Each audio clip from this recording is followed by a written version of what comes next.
Well, it is a huge win for the Arvind Kejriwal-led Aam Aadmi Party, with the Supreme Court making it clear that as far as this ongoing battle with the Lieutenant Governor or with the centre is concerned, the Aam Aadmi Party government in Delhi does have control over services. This is a battle which has been going on for many years and stems is the core or the heart of the disagreement, or some of the disagreements between the Delhi government and the centre. The control over services and resources, who actually controls them.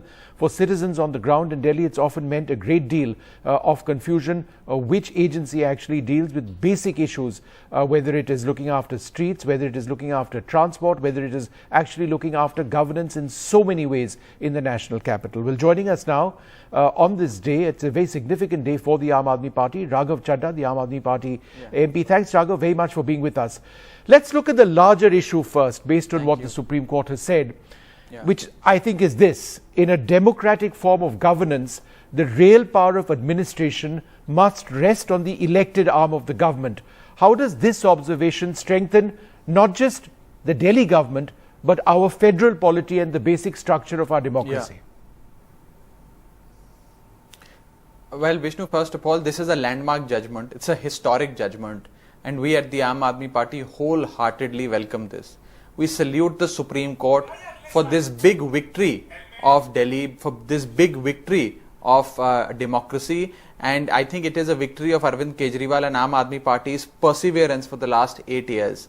Let's rewind back to the May of 2015, when this whole issue started, and that is when the differences of opinion and clashes between the elected government and the Lieutenant Governor's office started happening.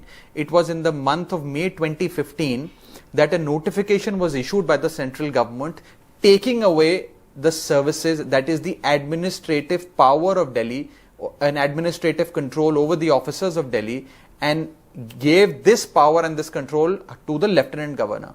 And ever since that, over the last 8 years, you have seen that there has been a constant, this turf war between the elected wing of the government and the Lieutenant Governor.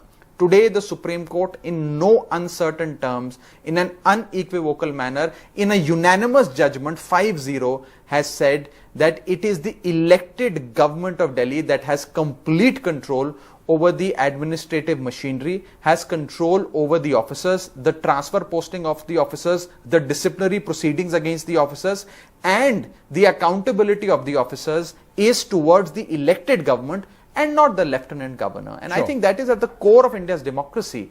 The hijacking of this administrative machinery by the central government's appointee, a parachuted, unelected person called the Lieutenant Governor, was anti-democratic from the first day. And it took us, unfortunately, 8 long years to get the pronouncement like this. But ultimately, quite frankly, finally, after hearing what the Supreme Court has said today, I can, say this without any hesitation, that we can finally breathe.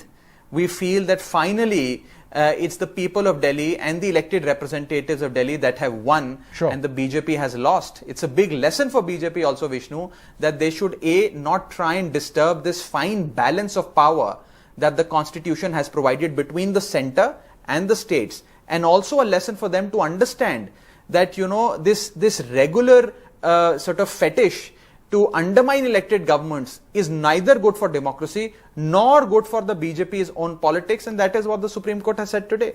Raghav, this is actually one of the observations in the judgment. If an officer feels that they are insulated from the elected government, they feel that they are not accountable. You have the primary issue, and it's not just an issue which affects the Aam Aadmi Party, it's actually an issue which affects citizens like me. If there are officers or bureaucrats who do not function the way they are asked to function, then it's citizens who end up suffering, because without services you can't run one of the largest cities in the country. So this observation on officers and their accountability is important for me as a citizen. Absolutely. And it is inconceivable, Vishnu, it is absolutely inconceivable that a government exists with no control, no functional or administrative control over the officers and the officials.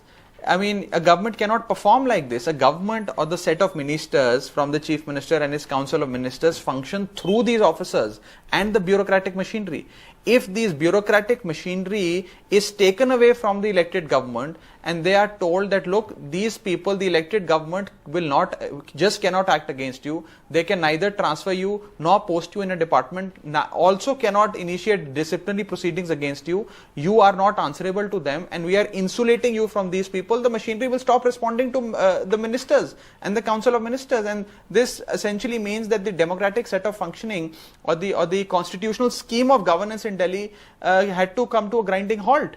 But it is perhaps because of this constant struggle that the Aam Aadmi Party and the perseverance of Arvind Kejriwal that we finally managed to get a judgment like this, where the Honorable Supreme Court has in no uncertain terms said that the elected government is the boss of Delhi. It is not the Lieutenant Governor, in a unanimous judgment. With, of course, So the I rider hope, that you know, when it now comes to that land, when it comes to the police, law and order, and one more factor, those are in within the control or the ambit of the state. You don't have any grounds with that, right? I'll tell you.